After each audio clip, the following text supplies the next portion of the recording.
Today's episode has been in the vault, and I haven't been able to release it until now.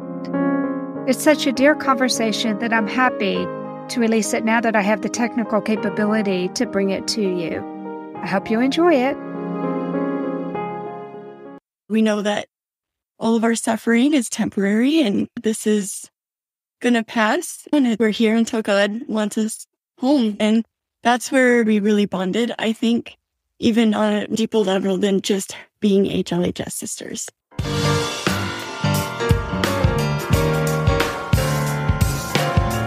Do most heart warriors, men and women born with congenital heart defects, grow up knowing other heart warriors? Is that something that is more common today than decades ago? What kind of bond do heart warriors form when they come to know each other? Welcome to this episode of Heart to Heart with Anna. I have a new studio, which is in Lauren's home. So thank you for inviting us into your studio, Lauren. And all the way from California, we have Jeni Busta. I am Anna Jaworski and the host of your program. I am also a heart mom to Alexander. And all of my loyal listeners already know that Alexander is my heart warrior. He's the whole reason that I do what I do. The cool thing is that Jeni is one of the first people I met online way back in 97? 97 and 98. You know, such a long time ago. But I was online looking for other people in the congenital heart defect community, and I met Jeni and her mother and Brenda Vignaroli. They were the first people, and Rita Scoggins. Hi, Rita. So hi, all of my dear heart friends out there. But to actually get to meet Jeni in person was such a thrill for me. And now this is our third time together, third or fourth. Yes. So that's really exciting that we've had a chance now, even though I'm in Texas. She's all the way in California. She's come to Texas twice. I've been to California once. But this is our first time to also be with Lauren. And this is really exciting. Today's show is called Heart Friends Meet for the First Time. And as I said, our guests are Lauren England and Jeni Busta. And those of you who have been in the heart world a long time, like we have, may know Jeni as Jeni Sorensen Busta. Because Jill and Paul Sorensen are her mom and dad. And so many of us know the Sorensens better than we do the Bustas, because Sorensens have been around in the heart world longer than Bustas, right? Yeah. Yeah. Okay.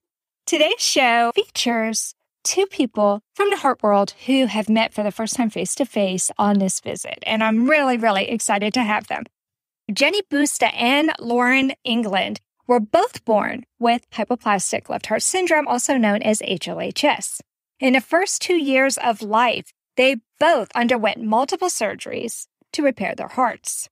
They later both developed arrhythmias, and they both received pacemakers. And both of them have continued to have arrhythmias, which have disrupted their lives at different times. Jeni lives in Southern California. She has a wonderful husband, Nick Busta, who has been on the program before, and he is a high school history teacher. They've been married. Now, this just doesn't seem possible. They have been married for 13 years. I just can't believe it's been that long. Together for 20. And together for 20. How many people can say that? That's pretty cool. And Jeni has been active in the heart community for as long as I've known you. It seems in one way or another, between you and your mom, you have been active in the heart community. But who would have guessed that Jeni making a documentary would bring Lauren into her life? Now, Lauren has lived in Texas her entire life, and her heart led her to a passion for the arts and a beautiful friendship with Jeni, which we are going to learn about more in this program. So welcome to Heart with Anna, Lauren. Thank you for me. I'm so excited to have you on the program. We had the good fortune of meeting in person the other night, but it's after we were meeting in person, I said, oh my gosh, I have to have you on the podcast. And both of the ladies graciously agreed to meet with me again today so that we could actually record this and share this experience with all of the rest of you. Jeni, my longtime listeners will remember Jeni from season 1. So you have to be a longtime listener 7 years ago, unless you've listened to it since it's been broadcast again. But it was Surviving the Teenage Years. She was on with another dear friend of mine, Monica Mossy, and I've actually gone all the way up to New England to meet with Monica in person.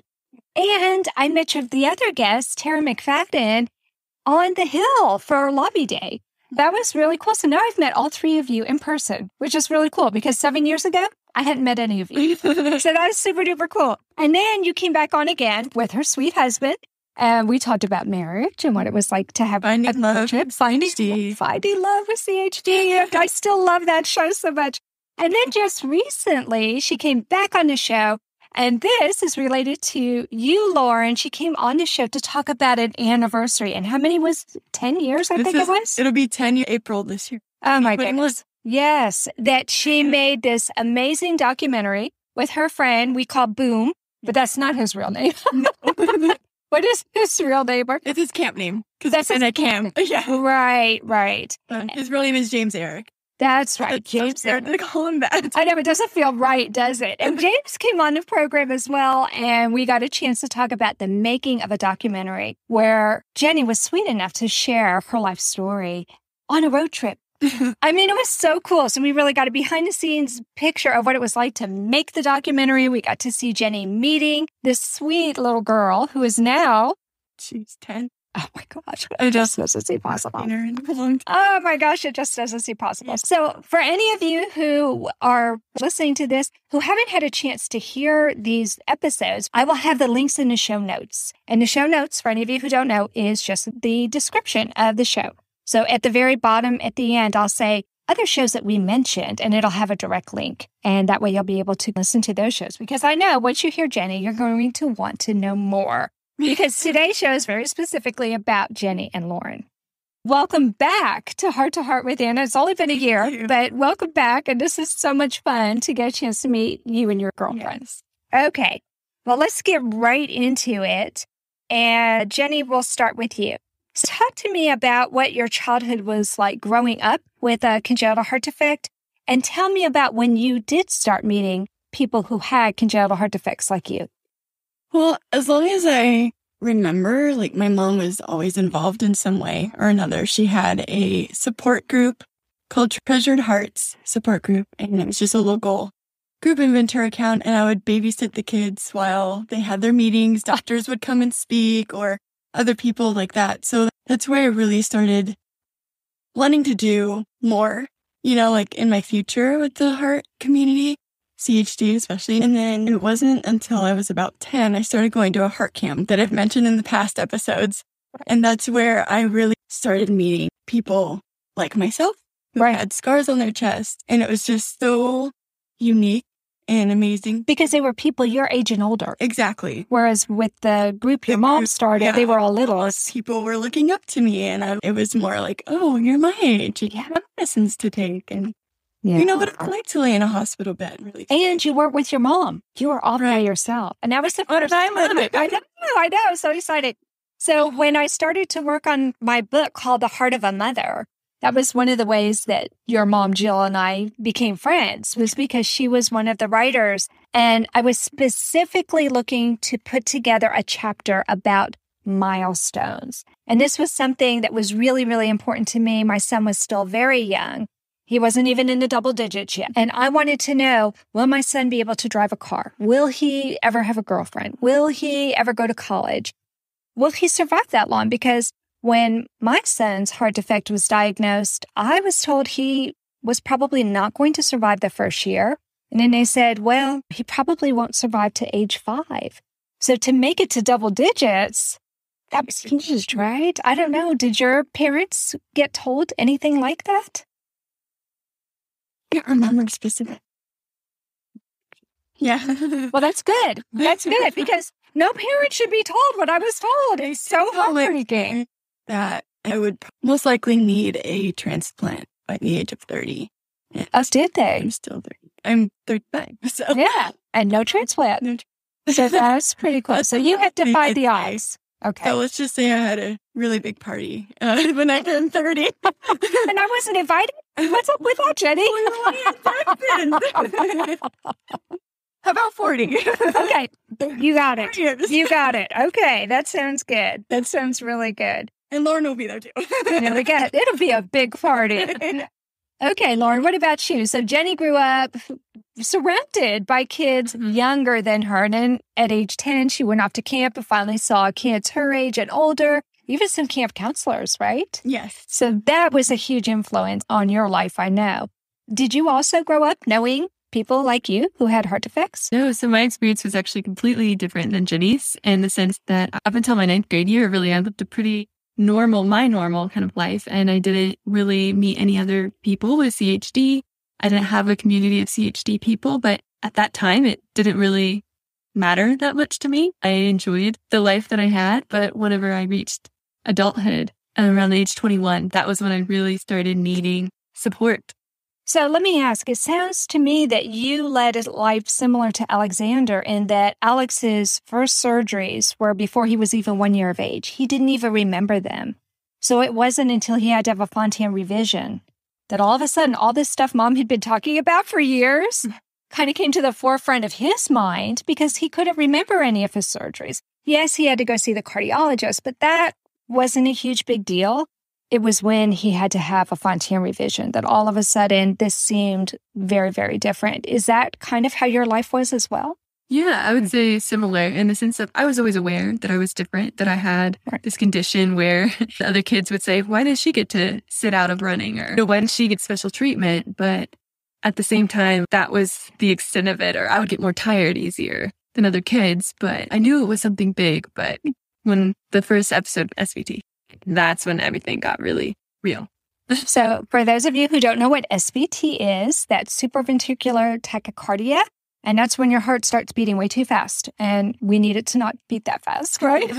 It's very dangerous. So what happened when you started having the SVT? Well, my first one, I was hospitalized. And that must have been scary. It was very scary, very frightening. I didn't know what was happening. Actually, for 12 hours, I stayed in it because I just figured this will go away. This will go away. I actually even went to a birthday party. And oh my God, when I got home, I finally was like, yeah, something's wrong. So your face wasn't flushed? You didn't feel faint? I'm very dizzy. Okay. Out of breath. And I just kept hoping it would go away. And just saying, well, this is probably normal for me, so this will go away eventually. But then finally, whenever I went into the hospital, they gave me some medicine that worked, but actually it doesn't work on me anymore. And so now they have to do a different process whenever I get stuck in SVT. Okay, so that was kind of like a real wake-up call for you, wasn't it? It was. Before that, you just took your medications, you went and saw your doctor, and you pretty much didn't have to think about your heart defect, right? Right, yeah. I knew it was there, but it wasn't always at the forefront of my mind.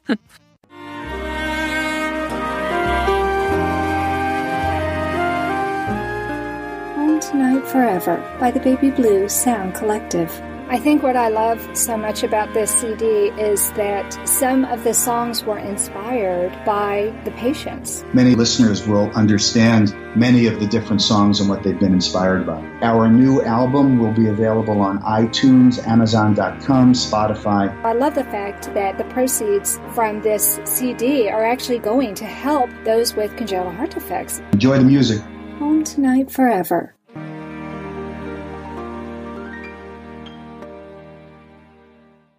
This content is not intended to be a substitute for professional medical advice, diagnosis, or treatment. The opinions expressed in the podcast are not those of Hearts Unite the Globe, but of the hosts and guests, and are intended to spark discussion about issues pertaining to congenital heart disease or bereavement. You are listening to Heart with Anna.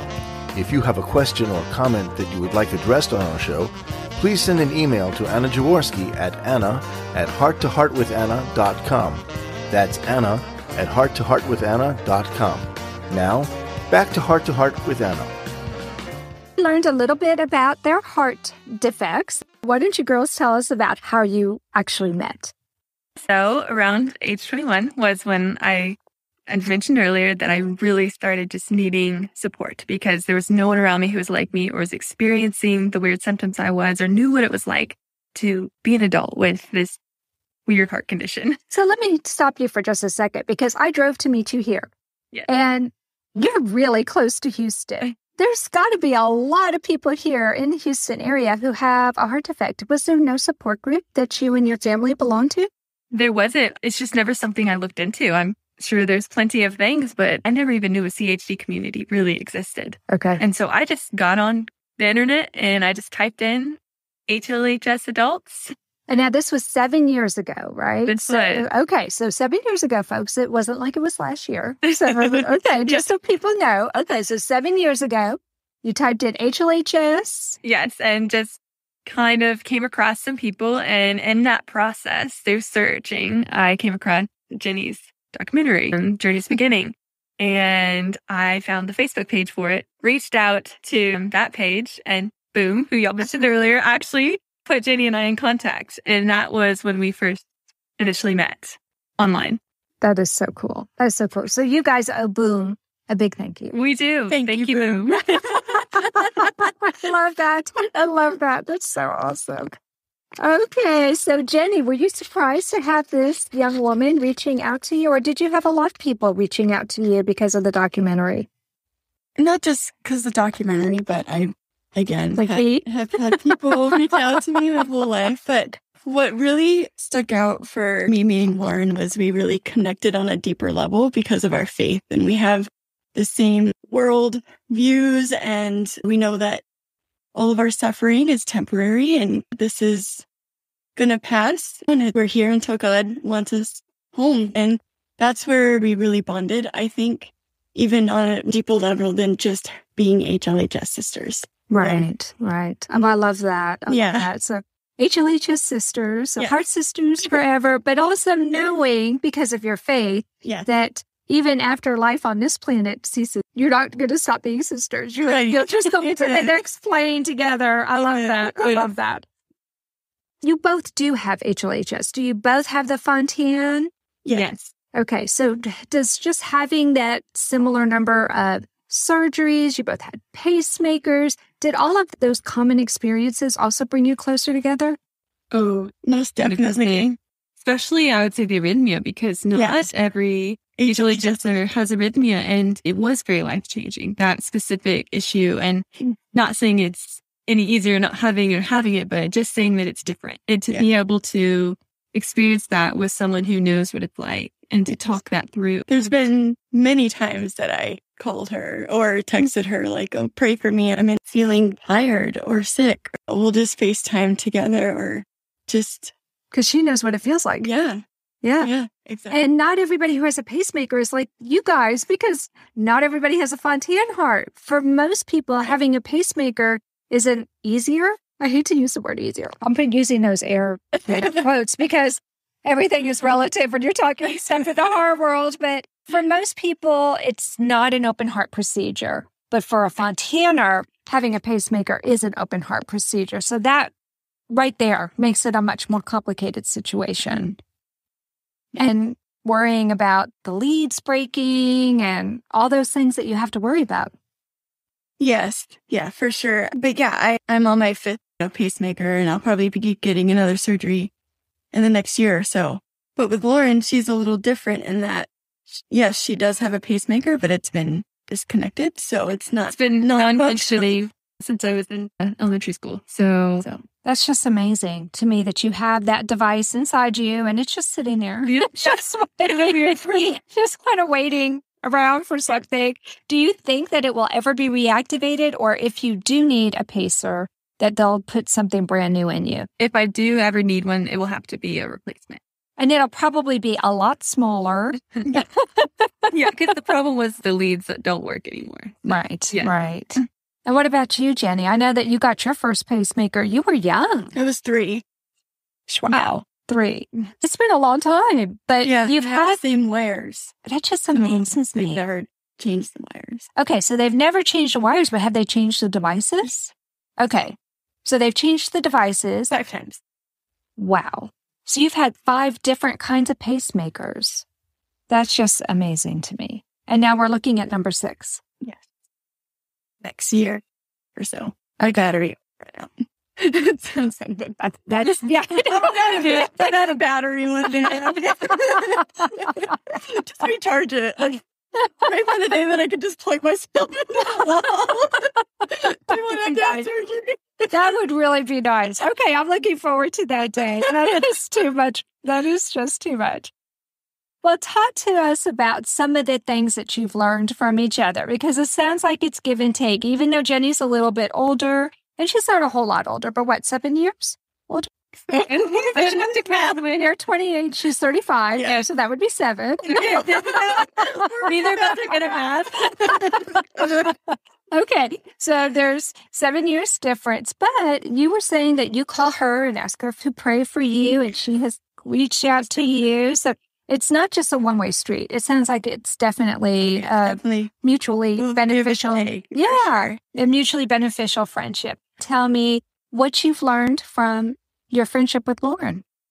Lauren has really taught me how to slow down and be okay with feeling tired or sick or like taking a breath and no, it's okay to take a rest day. I put so much pressure on myself. I want to do all the cooking and the cleaning. I have so much to do in my own head that it says you have to do all those things today. The dust will always be there. Right. It doesn't matter. Right. Instrumental in helping me like, I'm going to take a rest day today. What is it about your philosophy to share that with Jeni? Because I don't think everybody always has that in their mind, especially women. Don't you think we women are really guilty of, we have to do it all? I think just the support around me, my family being always very understanding of the severity of my condition and telling me those things. That, like, it's okay to rest. It's okay if you can't keep up with that person because you do have a heart. And so I would say that that's just something my parents have allowed me to feel, which I'm very thankful. Yeah, I think that's a really grounded perspective because there are only so many hours in a day and you do only have so much energy. That doesn't mean that you can't do. That just means that you have to do all things in moderation and not expect too much from yourself. But that's true of everyone, whether you have a heart defect or not. The expression half a heart, when I first heard that, it kind of put me off a little bit and I didn't like it because I thought, no, my son has a whole heart, but no, really? It's pretty much half a heart. And I think that by using that terminology, it's very iconic. It immediately puts a picture in your brain and it helps you to realize, wait a minute, you're probably going to get tired faster. And that's okay. As long as you don't let it limit your life. And you're not. You're just saying, I know what my limits are. And so it's okay for me to say, wait a minute, I'm a little tired. I need a little nap. Then I'll be getting back to you. I think that's really a healthy perspective. Lauren, what have you learned from Jeni? It's so many things, but one of the main things that really sticks out is just, one of the reasons I think I even reached out in the first place was becoming an adult with CHD is a very different experience than the typical adult. And you start almost feeling like you're falling through the cracks a little bit. You don't meet all the culture's expectations. And you constantly feel this weight on you that you have to be at the next step. You have to be where someone your age is. And when you're not, or your life doesn't look like theirs, it can be a little discouraging. And so Jeni helped me get to a place to be okay with that and to embrace it and to just be more comfortable in being okay with it. I love that because psychologically, you've both been able to help each other with totally different aspects of your lives. And that's what's so beautiful about your friendship. And I can see where having just those two things, and I know your friendship is so much deeper than that, but just those two, right? Just those two lessons alone, though, shows how deep your conversations have been with one another. This is something very fundamental that a lot of friends would probably never have spoken to each other about.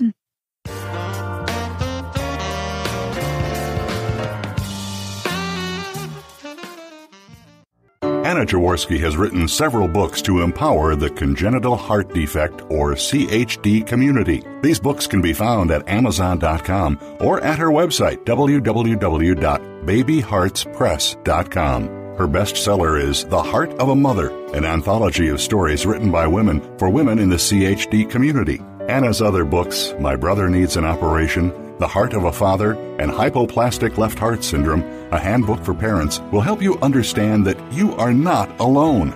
Visit babyheartspress.com to find out more.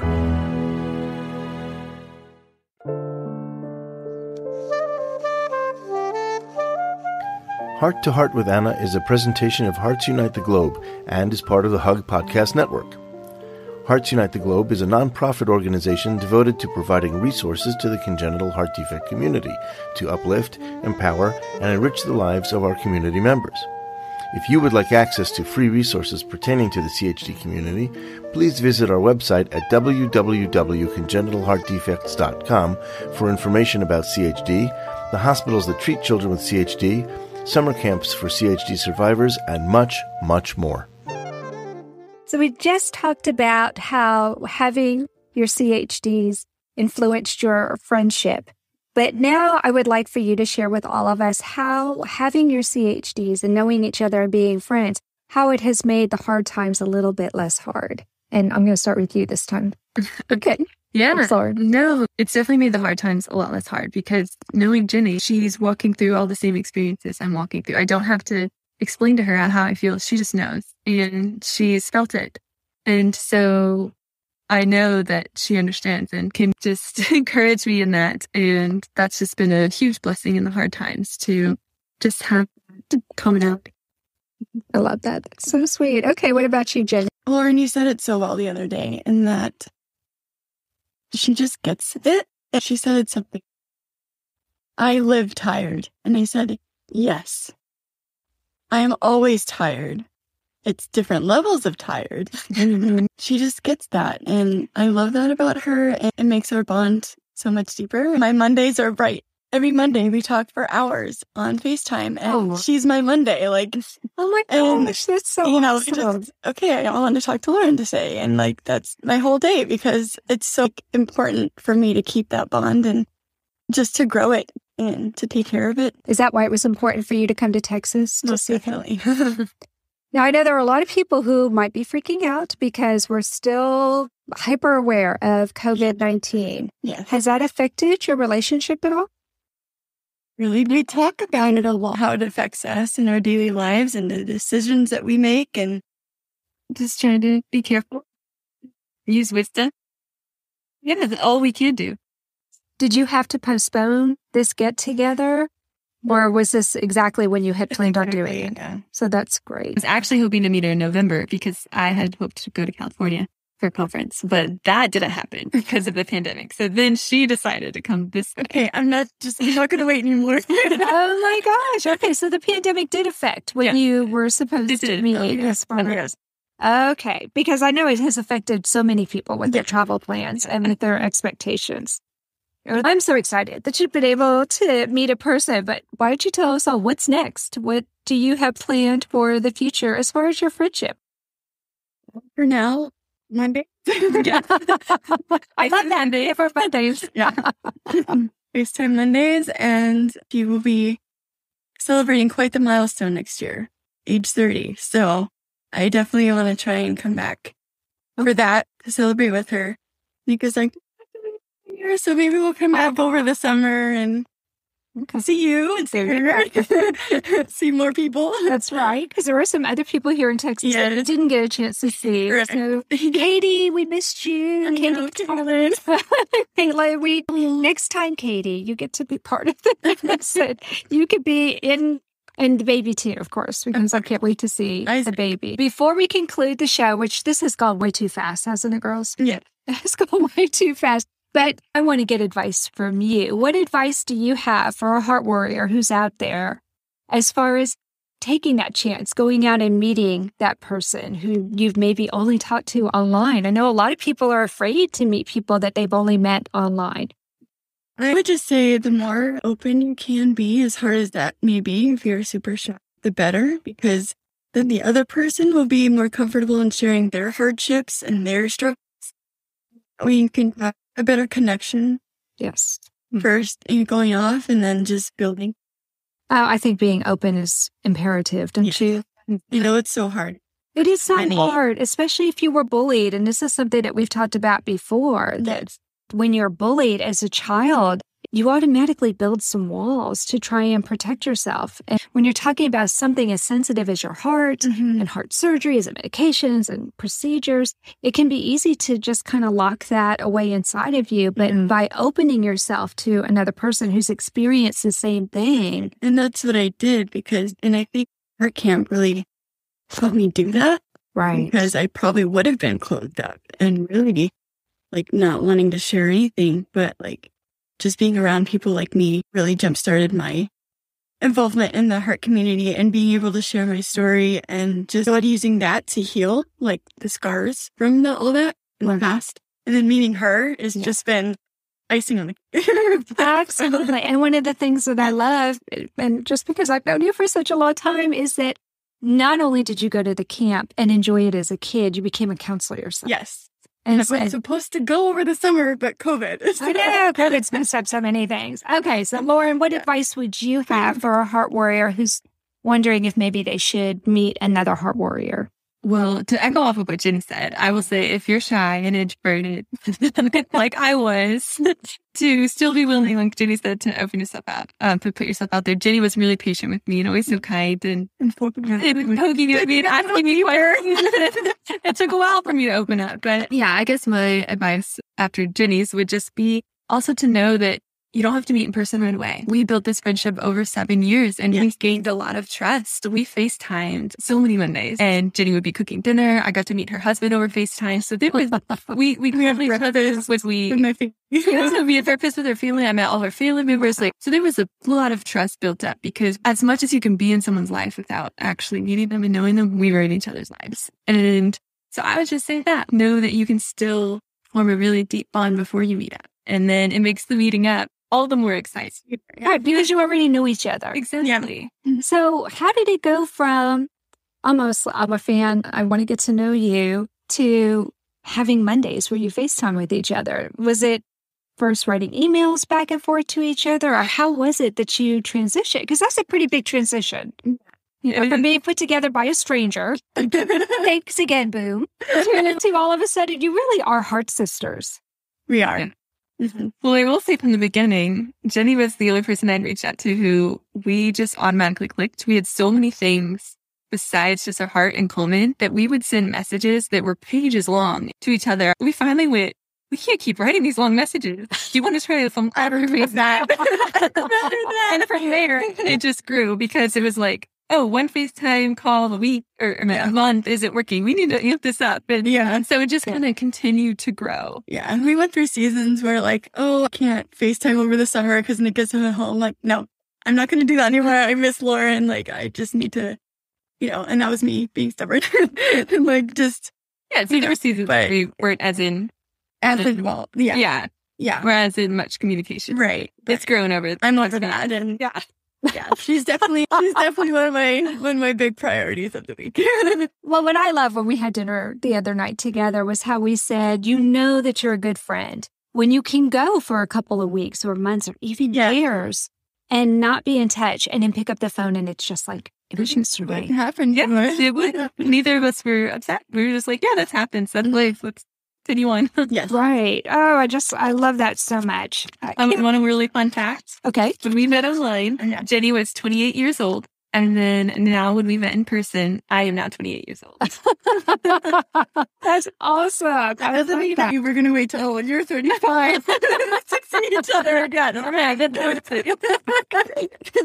I think that is a fun fact. Well, thank you so much for coming on the program today, Lauren. I've known of you for many years now, thanks to Jeni, because she brought us together. But it's been such a delight. Here you were right in my backyard because in Texas, 2.5 hours, that's right in your backyard. It is. But it's so nice that now I know if I come to Houston, maybe we can get together.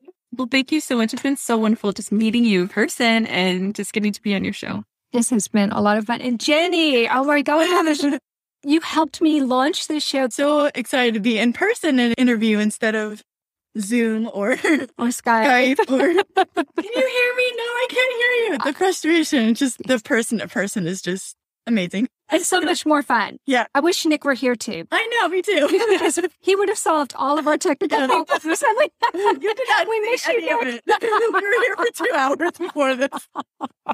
Yes, you all have no idea what went into this. But this was so much fun. And I'm so thankful that we had a chance to talk about this because this is one thing that I think is unique to our community.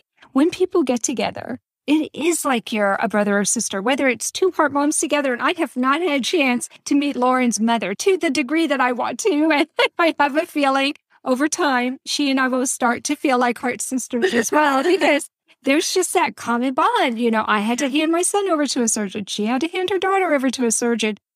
We will know each other in ways that go beyond even having to talk about it because we've been in that waiting room we've listened to those surgeons say things that no parent should have to hear.